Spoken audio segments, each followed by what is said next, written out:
Hello, my name is Benjamin Hart. I'm an American attorney and the Managing Director of Integrity Legal here in Bangkok, Thailand. As the title of this video suggests, we're discussing U.S. tourist visa applications, specifically from the U.S. Embassy in Laos. Now, I'm making this video because we get a number of inquiries in the region. Generally, if it's outside of Thailand, we're usually hearing stuff from folks in Laos or Cambodia. And it's specifically on the topic of denial of U.S. tourist visas. I often get emails on this. And people, I think, fail to understand the dynamic under which a U.S. tourist visa will ultimately be issued.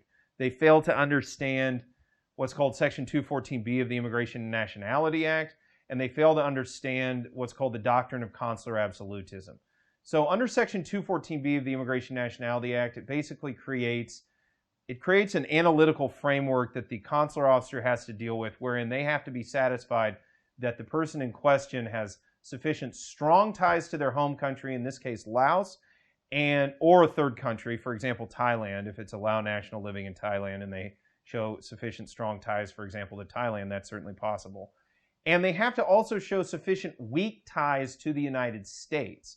So the thing most folks don't really understand is that weak ties analysis, and where there's an American loved one involved, especially, for example, a fiance, a boyfriend or girlfriend, a spouse, or even another family member. Maybe a brother or sister is an American citizen, or brother and sister is a lawful permanent resident, or a parent is a lawful permanent resident or an American citizen.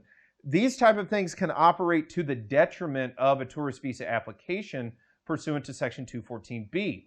Another thing to bear in mind is what's called the Doctrine of Consular Absolutism or Consular Non-Reviewability. Under this doctrine, the consular officer's factual findings are irrefutable. They cannot be appealed. And for this reason, oftentimes where you have a U.S. tourist visa application being submitted where the applicant has family ties to the United States, there's a pretty high incidence, and I would say it's up above 90% oftentimes, of denials of tourist visas under those circumstances. So the thing to take away from this video is I'm not trying to scare anybody or sound overly pessimistic with respect to the U.S. tourist visa. What I'm simply trying to say is it's a heavy threshold. It's a real uphill battle with respect to U.S. tourist visas. Another thing to keep in mind with respect to U.S. tourist visa applications, oftentimes I see people that say, oh, we hired a service and they said they knew how to do it. And sometimes they'll even go so far as to say, we have a special connection. Always, always be very leery when you hear we have a special connection at the U.S. Embassy. In any event, one of these services basically took their money. I often think knowing full well the likelihood of denial is quite high, and they basically assisted them in going through the process. Certainly, there are cases that get denied. It does happen.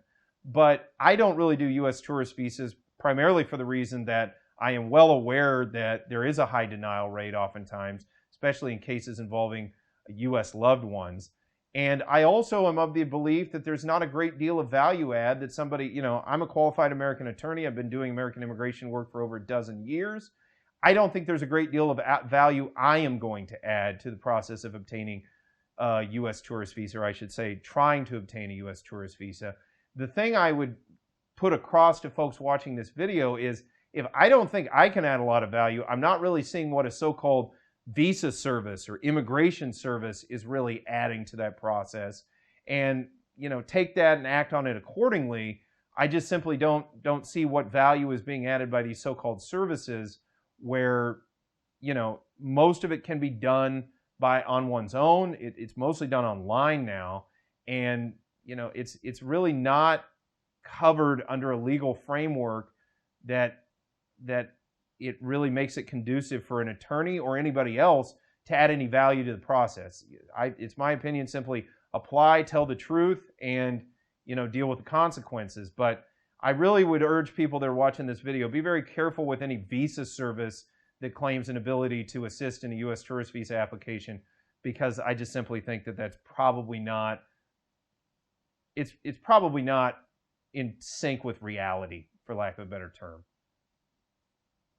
We hope you find our videos insightful. If so, please like, subscribe, and hit the bell icon so that you can receive up-to-date notifications of legal news in Thailand and the United States.